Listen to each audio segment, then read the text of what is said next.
بسم اللہ الرحمن الرحیم۔ السلام علیکم ورحمۃ اللہ وبرکاتہ۔ ناظرین کیسے ہیں آپ؟ خیریت سے ہیں؟ ٹھیک ہیں؟ آج ہم آپ کے ساتھ شیئر کریں گے لیلۃ القدر یا 27ویں شب کو۔ اگرچہ 27ویں شب کو لیلۃ القدر سمجھا جاتا ہے اور اس کے بارے میں اس کی خاص کچھ فضیلت بھی بعض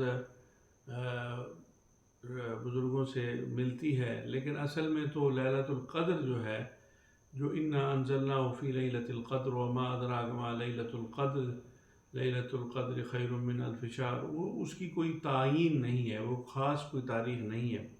27ویں شب کی اپنی ایک فضیلت ہے، اپنی کوئی اس کے بارے میں بہت ساری روایات پائی جاتی ہیں۔ ہمارے یہاں بہت اہتمام کیا جاتا ہے 27ویں شب کو، خاص عبادت کا ماحول ہوتا ہے، ختم قرآن ہوتا ہے اور محافل سجائی جاتی ہیں 27ویں شب کو، اور بہت زیادہ دعائیں کی جاتی ہیں۔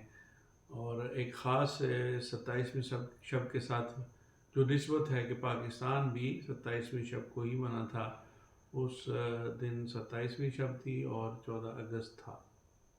تو اس رات میں کچھ نوافل پڑھے جاتے ہیں، تو ہم نے سوچا کہ چلو کچھ نوافل جو اس رات میں پڑھے جاتے ہیں اس کے بارے میں آپ کی خدمت میں عرض کیا جائے۔ تو ایک تو صلاۃ التسبیح نماز پڑھی جاتی ہے اس رات میں خاص طور پر، اس کے بارے میں ہم ایک تفصیلی ویڈیو بنا چکے ہیں، اس کا سارا طریقہ کار اور سارا وہ اس میں آپ دیکھ سکتے ہیں۔ تو اس رات میں 4 رکعت نفل پڑھے جاتے ہیں، جس میں سورہ فاتحہ شریف کے بعد چاروں کی ایک ہی دفعہ بھی نیت کر سکتے ہیں، 2 کی نیت سے بھی پڑھ سکتے ہیں۔ ویسے تو رات کی نماز 8 رکعت تک ایک نیت سے پڑھ سکتے ہیں، تو 4 رکعت کی نیت سے ہی اس کو اگر پڑھ لیں تو پہلی رکعت میں سورہ فاتحہ شریف کے بعد سورہ انا انزلناہ 3 مرتبہ پڑھ کر، اور 27 مرتبہ 27 کی نسبت سے سورہ اخلاص شریف قل هو اللہ احد اللہ الصمد لم یلد ولم یولد ولم یکن لہ کفوا احد والی سورت پڑھ سکتے ہیں۔ چاروں رکعتوں میں اسی طرح ریپیٹ کریں گے تو اس کی بہت زیادہ فضیلت ہے۔ اسی طرح 2 رکعت پڑھی جاتی ہیں جس میں سورہ فاتحہ کے بعد سورہ انا انزلناہ ایک دفعہ اور قل شریف کو 3 مرتبہ پڑھا جاتا ہے۔ اسی طرح بزرگوں کی ایک خاص نماز جو اکثر اولیاء کرام پڑھتے رہے ہیں، اس کا نام ہے صلاۃ الخیر۔ صلاۃ الخیر کا 2 طریقے ہیں۔ صلاۃ الخیر کی نماز 2 طریقوں سے اس طرح پڑھی جاتی ہے کہ اس میں 1000 مرتبہ قل شریف کی تعداد کو پورا کرنا ہوتا ہے۔ تو اگر کوئی شخص اس نیت سے اس نماز کو پڑھے، 100 رکعت کی نیت سے پڑھے، تو ہر رکعت میں سورہ فاتحہ شریف کے بعد 10 مرتبہ قل شریف پڑھے، تو 100 رکعتوں میں 1000 مرتبہ یہ ہو جائے گا۔ دوسرا طریقہ صلاۃ الخیر کا یہ ہے، پڑھنے کا دوسرا طریقہ یہ ہے کہ 10 رکعت پڑھیں اور ہر رکعت میں سورہ فاتحہ کے بعد 100 مرتبہ قل شریف یعنی سورہ اخلاص شریف پڑھیں۔ تو اس کی بھی بہت زیادہ فضیلت آئی ہے، بہت سارے بزرگوں نے اس نماز کو اکثر اپنے معمول میں رکھا ہے۔ تو خاص طور پر 27ویں شب یا طاق راتوں میں یا ہر موقع پر بھی آپ اس نماز کو پڑھ سکتے ہیں، اور ہم نے اپنے بزرگوں سے یہ نماز کے بارے میں بہت زیادہ فضائل سنے ہیں۔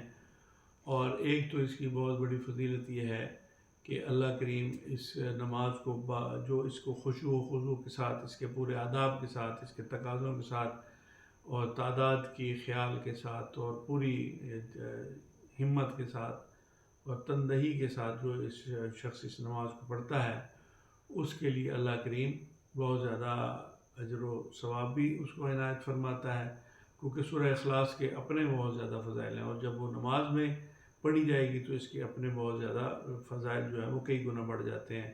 اور پھر رمضان المبارک میں جب اس کو پڑھا جاتا ہے تو رمضان المبارک میں چونکہ ہر نفل کا درجہ فرض کے برابر اور فرض کا درجہ جو 70 گنا اس کو بڑھا دیا جاتا ہے، تو یہ بھی روایات میں آتا ہے۔ تو اس سے پھر یہ ہوتا ہے کہ اس کی بہت زیادہ فضیلت پھر بڑھ جاتی ہے۔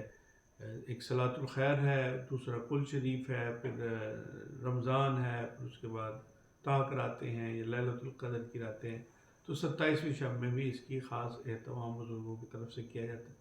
تو اس نماز کو اگر وقت سے شروع کر لیا جائے تو فجر کی نماز سے پہلے سحری کے وقت سے پہلے اس کو مکمل کر لے انسان، تو اس کو نماز کو مکمل کرے اور اس کے بعد استغفار اور تسبیح و تحلیل کر کے اور اپنے مقصد کی دعا کرے، تو اللہ کریم بزرگوں سے یہ سنا ہے کہ یہ دعا مانگنے سے پہلے اللہ کریم اس کی دعا ختم ہونے سے پہلے یا ہاتھ اس کے منہ پر پھیرنے سے پہلے اللہ کریم اس کی حاجات کو پورا فرما دیتا ہے۔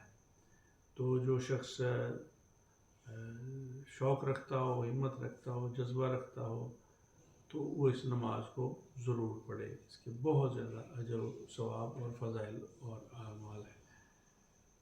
اللہ تعالیٰ آپ کو ہم سب کو عمل کی توفیق عطا فرمائے۔ آپ ہمارا چینل سبسکرائب کر لیں، اس کو لائک اور شیئر کر دیں۔ والسلام علی من اتبع الہدی۔